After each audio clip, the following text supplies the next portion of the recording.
Sige, nakadakal muna kayo sila. Punta ko kayo mamaya, magbayad ako ng truck. Okay.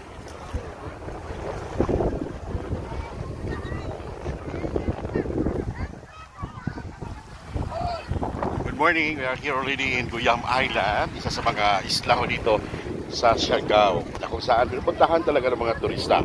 At isa rin po tayo mga turista dito sa ngayong araw na ito at magpapaitim ho tayo dahil it's a summer.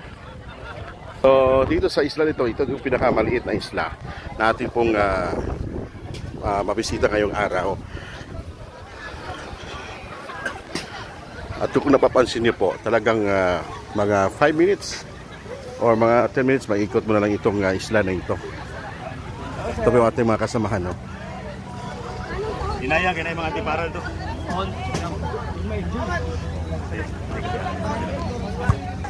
So, di ba?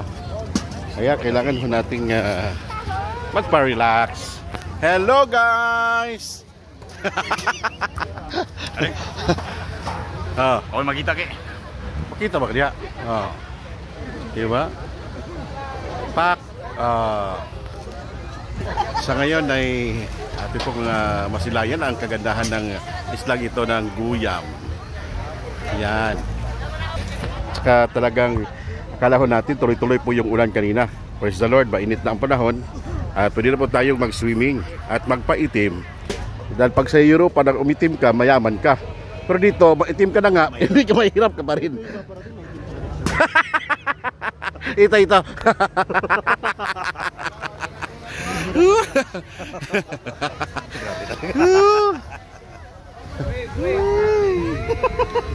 Dumaan nga lang, may comment. So, may comment na eh.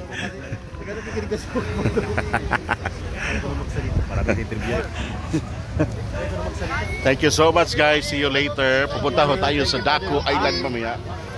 Alis na tayo? Hindi pa. Pero tayo maligo po dito ang ikot-ikot daw, Pads.